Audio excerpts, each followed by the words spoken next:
Hi friends and viewers, நான் தான் பங்கப்படலாம் அனந்து பேசுகிறேன். இன்றைக்கி நம்ம ராதிகா ஆப்தே, அனுராக் கஷ்யப், திவ்யாந்த் நடிப்பில் வந்த சாலி முகபத் இதுதான் ரிவ்யூ பண்ண போகிறோம். இது ஜீஃபைல வந்திருக்கு. இது ஒரு ஹிந்தி த்ரில்லரு. சாலின்னு ஒரு பொண்ணு, இயற்கையை ரொம்ப விரும்புகிற ஒரு பொண்ணு. அவள் கணவன் சரியான குடியாரன். அவன் அப்பா வீட்டை வைக்கணும்னு சொல்லி இந்த ஒய்ஃப் ரொம்ப டார்ச்சர் பண்ணுறான். இவங்க வந்து தன்னோட அப்பா வீட்டை வைக்க முடியாதுன்னு சொல்லி இவங்க இருக்காங்க. இதுக்கு நடுவில் வேலை பார்க்குற தங்கச்சி வந்து இவங்க வீட்டுக்கு வராங்க. வந்த இடத்துல அத்தானுக்கும் இவங்களுக்கும் கஸ்டம்ஸ் ஆகிடுது. இதையும் பார்த்துடுறாங்க. இதுக்கப்புறம் இவங்க ஏதோ பண்ணணும்னு நினைக்கிறான். பதிலுக்கு இவங்க என்ன பண்ணாங்கன்றது ஒரு த்ரில்லராக சொல்லியிருக்காங்க. ராதிகா ஆப்தே இந்த மாதிரி ஒரு ஃபீமேல் ஓரியன்ட் மூவிக்கெலாம் ஒரு பக்காவான ரெடிமேட் கேரக்டர். அவங்க கபாலியில் நடிச்சிருப்பாங்க. அதேமாதிரி இந்தியில் நிறைய படங்கள் அவங்க பண்ணியிருந்தாலும் இந்த படத்தை அவங்க தான் ஒரு சோல் கேரக்டர். இவங்களுக்கு பெருசாக பக்கப்படலாம் கூட ஒரு வயசான ஒருத்தர் ஹெல்ப் பண்ணுற மாதிரி நடிச்சிருக்காரு. தான் ஹஸ்பண்ட் மேலே அவரோ பாசம் இருக்குது அப்படின்னும் போதும் அவன் குடிச்சிட்டு வந்து பிரச்சனை பண்ணாலும் அவனுக்கு ஆம்லேட் போட்டு அதெல்லாம் அன்பாக இருக்காங்க. தங்கச்சி மேலே அவங்க வச்சிருக்க பாசம் அவ்வளோ தூரம் ஒரு அந்யோன்யமாக இருக்காங்க. நடிப்புலையும் வெளிப்படுத்துகிறாங்க. அப்படி ரெண்டு பேர் வந்து ஒரு பொசிஷனில் அவங்க வந்து ஒரு உறவில் இருக்கும் பொழுது அதை பார்க்குறவங்க இவங்க எடுக்கிற டிசிஷன் எல்லாமே அவங்க நடிப்பை வந்து சூப்பராக வெளிப்படுத்தியிருக்கு. எப்படியாவது சம்பாதிச்சு பெரியாள் என்னன்ற ஒரு சில திவ்யாந்த் வந்திருக்காரு. இவர் வந்து மிர்சாப்பூரில் அருமையாக நொடிக்கிருப்பார் முன்னான்ற கேரக்டரில்.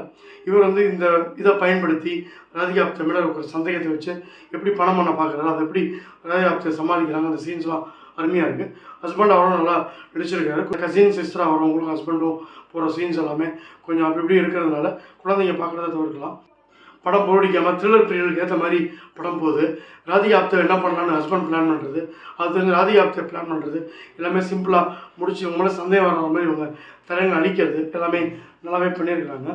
படம் பிகினிங்கில் வேறு யாரோ குடும்பத்தில் ராதிகா ஆப்தே வந்து ஒரு ஃப்ளாஷ்பேக்கை சொல்கிறதுக்கு கூட நார்மல் கதையாக போயிருந்தால் நல்லாயிருக்கும். ஏன்னா அது கிளைமேக்ஸ் அது சேர்க்கிற இடத்துல நமக்கு ஒரு ட்விஸ்ட்டாக பட்டால் கூட பெருசாக நமக்கு இடப்படலை. நிறைய லாஜிக் மிஸ்டேக்ஸ் அதில் வருது. இவ்வளோ ஈஸியாக கொலையை பண்ணிட்டுலாம் போக முடியாது. போலீஸ்லாம் ரொம்ப தெளிவாக உடனே கண்டுபிடிச்சிடுறாங்க. இது சினிமாட்டிக் ஏற்ற மாதிரி ஸ்க்ரீன் பிளே வச்சுருக்காங்க. அனுராக் கஷ்யப் தான் பணம் கொடுத்துட்டு அதை வாங்குகிற இடத்துல அவர் இருக்கிற இடம், அவர் வர சீன்கள்லாம் நல்லாவே ஒர்க் அவுட் ஆகிருக்கு. மொத்தத்தில் தேட்டரில் போய் உட்காந்து பார்க்குற மாதிரியான ஒரு தேட்டருக்கு எக்ஸ்பீரியன்ஸ் படத்தில் பெருசாலாம் கூட ஓடிடியில் ஆராம்சே பாப்கார்னை சாப்பிட்டு இல்லை காஃபியை குடிச்சிட்டு பார்க்குற மாதிரி தான் இருக்குது. த்ரில்லர் பீரியலுக்கு படம் பிடிக்கும். லாஜிக் மிஸ்டேக்ஸ் நான் சொன்ன மாதிரி ஹீரோயின் வந்து ரொம்ப ஈஸியாக ஸ்கோர் பண்ணிட்டு போகிறது, அவங்களுக்கு ஏற்ற மாதிரி எல்லாம் நடக்கிறது. அது எப்படி போலீஸ் அப்படியே விட்டுருவாங்க, அதை தேடி வரமாட்டாங்களா அப்படின்ற கேள்விக்குறி மேபி செகண்ட் பார்ட் எடுப்பாங்களான்னு தெரில.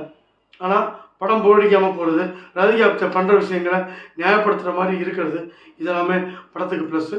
படத்தோட ரீரெக்கார்டிங் நல்லாயிருக்கு. மொத்தத்தில் வாங்க போகலாம் பஞ்ச்லைன் சாலி முகபத் சாட்டிஸ்ஃபைங் 2.75 ரேட்டிங் கொடுக்கலாம்.